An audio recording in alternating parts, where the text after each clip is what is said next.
Well. Do I have the absolute pinnacle of 80s guitar tone sitting here in my hands? There's nothing in my hands right now. Now it's in my hands. Yes, I do. This is, in fact, the most 80s thing I've ever heard in my life, and I love it. I will own this forever. I found one of these on Reverb. Finally found one. I've been looking for a while. You guys are going to hear me keep mentioning the same people over and over again. Michael Nilsson, Michael Torn, and Leon Todd, all these guys, extremely bad influences when it comes to this stuff, because Michael had the SGX 2000 Express. Mine's not the Express, so his was a little bit more processing power and all that kind of stuff. But I just got the normal one, but they're hard to find. You know, there's not a lot of them out there, and it sounds incredible. I bought this from a gentleman named Steve, not my buddy Steve from Boston, but another Steve. And he told me to check out Preset 43, so we're going to check that out here in a little bit. And there's a huge manual for this thing. I haven't printed it off. It's like 61 pages. This is basically like the Axe effects before the Axe effects. And this came out in the late 80s, early 90s. I think 91 maybe for this. I still consider that to be 80s. I consider kind of like up to like 93. Really, but still there was amazing 80s music being, you know, pumped out. You got Extreme and who else? I can't think of their names. Going brain dead. Winger. Lots of stuff. And those real early 90s years was still killer stuff coming out. So we're going to check this thing out. It's incredible. There's not even an on and off switch. You plug it in and you 80s. You plug it off. No, you don't do that. You just plug it in and you 80s. That's the only option. And we're going to check it out. This thing is the most fun. Out of all the gear I've had, this thing takes the cake as being the most fun. So huge thank you to all of you guys for liking this series so much. And we got one more piece of gear that we're going to check out next week, and then we'll kind of see if the series continues. So SGX 2000, can you dig it, baby? Whoa!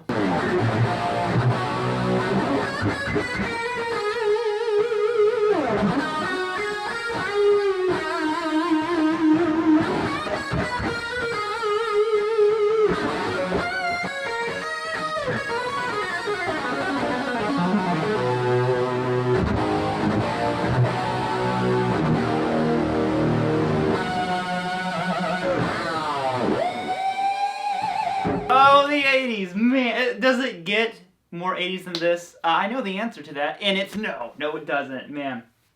Talk about, out of all the stuff I've gotten here recently, this thing, this cheesy thing is the best. God, I can sit here for hours and play it. Like, it's just so over the top and ridiculous. Man, and I was just talking to Michael Torin, because he has the bass version of this. I was like, you gotta get the guitar version now. And he's like, you're making a lot of sense.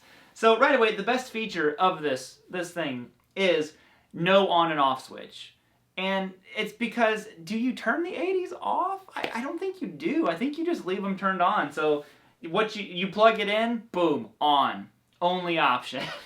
And over here you have the list of effects. And pretty much every preset has at least 15,000 effects turned on it. Roughly, give or take a few. Like this one right now, I'm actually on preset number 51. I'm having a hard time reading it from this far away, but we'll roll with it. This is preset 51.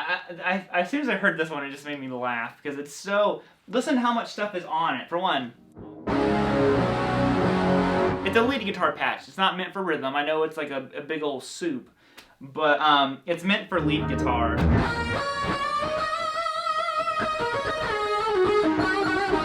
Challenge for you. Can you name this melody?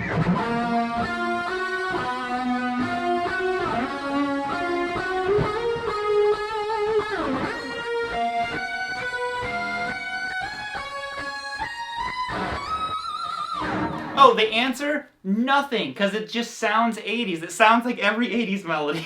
It was just something I made up. And so the answer is, it just sounds 80s. That's what the name of that melody is. Now, something that's really cool with this thing is there's this huge manual. Steve, who I bought this from, you know, was super nice. He's like, I have the manual somewhere that I printed off. It's this huge 61-page manual. You look it up online. It's comical. So you can really deep dive into this. And, you know, I don't have the patience to really do that stuff. I'm just playing with the presets and stuff. I would love to see someone like Leon Todd get one of these, because he would really like deep dive into it and figure out how it works and how it does all this stuff. I'm not so much that guy, and I'm running direct. I'm not playing through any amps or anything. This is everything that you're hearing is from this guy right here. I'm running out of the back of it straight into my interface. There we have it. Now, something that's really fascinating to me is you hear how much effects are going on, right?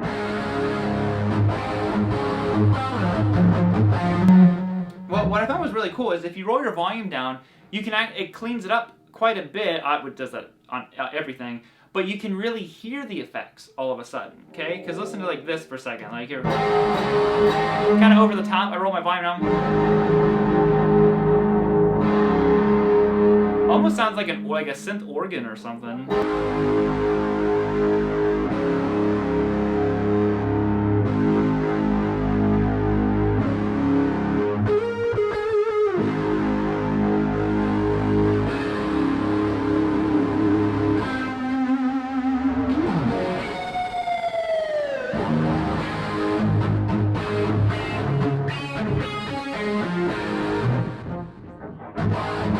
Now listen to how many effects are on this. There is 1, 2, 3, 4, 5, 6, 7, 8, 9, 10 different things happening. If that's not 80s, I really just don't know what it is. I mean, I'm not sure. I don't think like Landau or Luther was using these. Who knows? Maybe this was their secret weapon.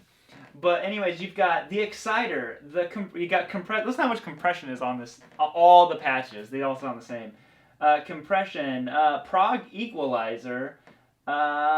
Patch something, patch bay something, noise gate, so even more compression, and ACU, reverb, delay, and flange chorus. It's got it all. Everything your heart could ever need, this thing has it on, and it's on every single preset. We'll get to the clean ones a little bit later. I'm going to go back a ways. Like I said, that was preset number 51, so I've skipped over some juicy stuff. Oh, the other thing that's really cool that I love about this thing is different from all the other ones. You know, all the other units like the SPX 90, you haven't seen that one yet, so I'm not going to say what that is. But even the ADA, you know, it's very kind of like you adjust everything from inside. Like the ADA has buttons, but none of them really had knobs, you know, and this has an actual analog section. So if you listen to the whole name of it, it's a tri-channel digital effects and tube pre-amplification system. Okay, so there's tubes in here. And this is all it's kind of like marrying the digital and the tube stuff together. So I really like the ability to use these controls. You never know when you need more thrust. You could need a little more growl, warmth, crunch, edge. Maybe you're on the edge of thrust and you need more growl. You know what? It's the 80s, so I don't know. That could be a thing. So let's see. Like I said, we're gonna go back to the beginning. I'm trying to be gentle with the knob. The thing's a little bit cranky. The knobs need some deoxid or something in them. But we're gonna go back here a ways. The cleans don't happen until like preset like 80, and I think that because they appreciate it. They're like, hey, you don't want cleans. You want distortion with 10 effects on it at all times. And I'm like, yes, I do. That's actually exactly what I want. So number 1 is called Dream.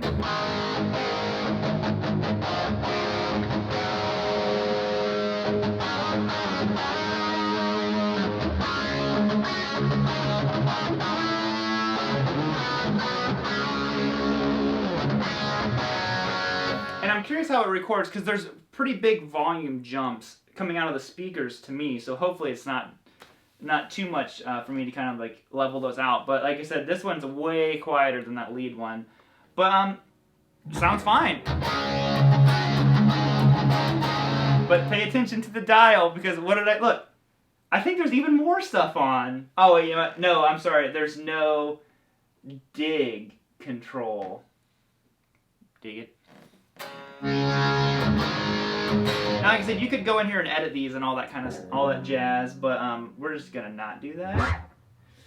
This one's just called "It's Fat."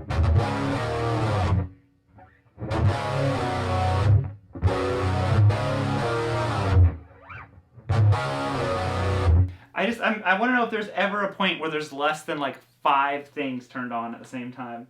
Number 3.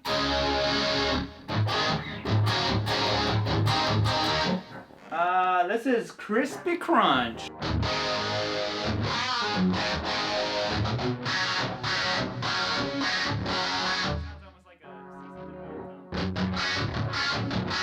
Maybe not quite as compressed.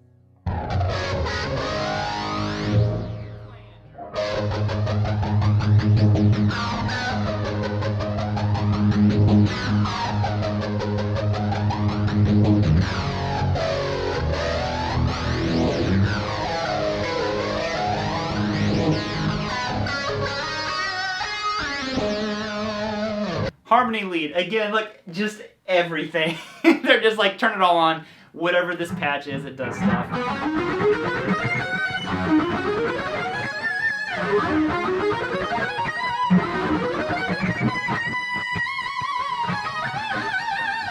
Not bad though. Actually, that's not that bad.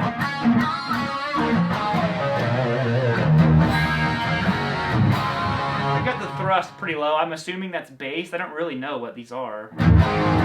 Yeah, that's definitely bass. Bass. What's that melody again? It's nothing.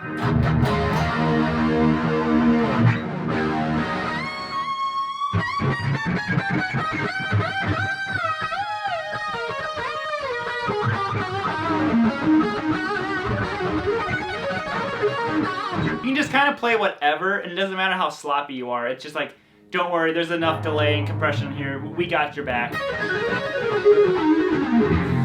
funny. Pretty cool one is what this one's called.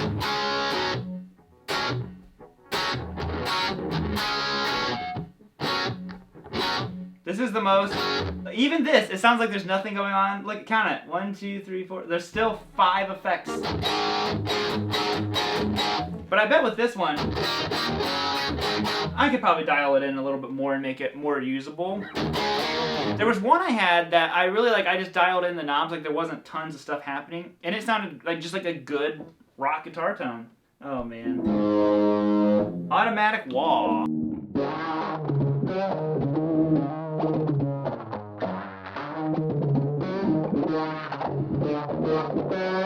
You have to remember, these came out at the end of the rack era.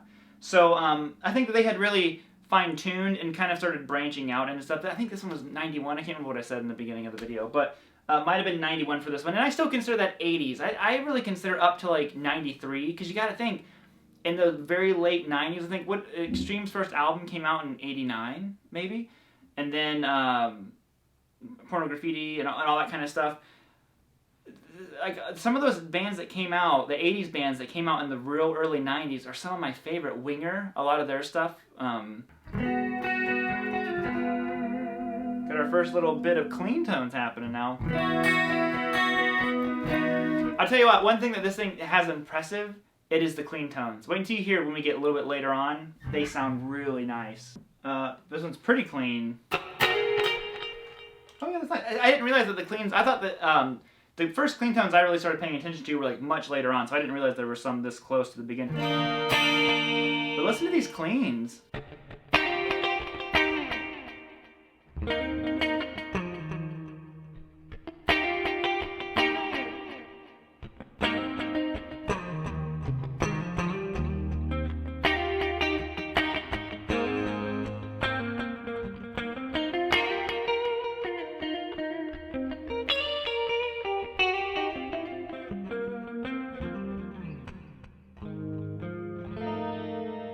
Sounds great. Clean solo? Nah.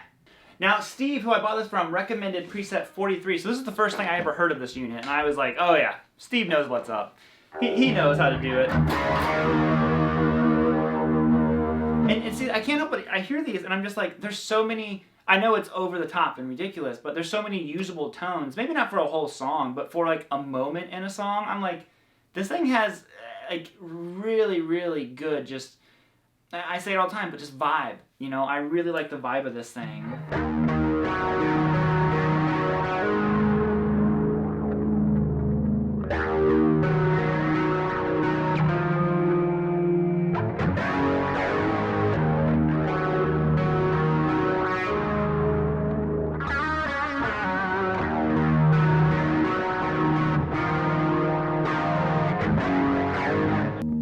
clean delay.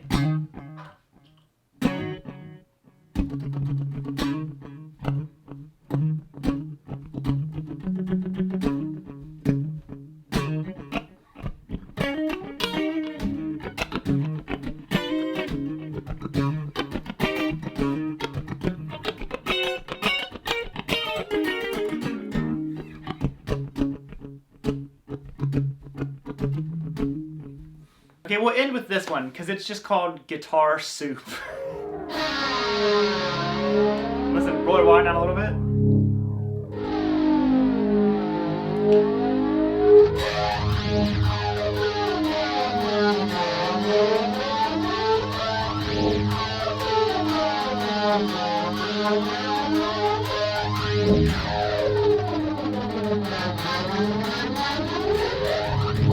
Oh, it's so good. So I think that's it, guys. Supernova.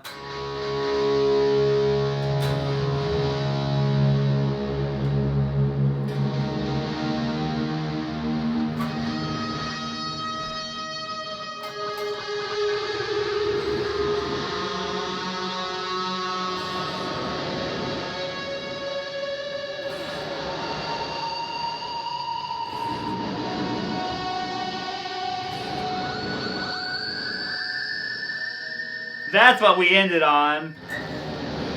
Supernova. Alright guys, SGX 2000 by ART. Amazing. I will keep this thing forever. I hope it never stops working, because I don't know who you get to work on these things now, but man, as always, big old thank you to Steve for, for even listing it. Thank you, Steve. I really hope you see the video someday. And I think it's going to be it.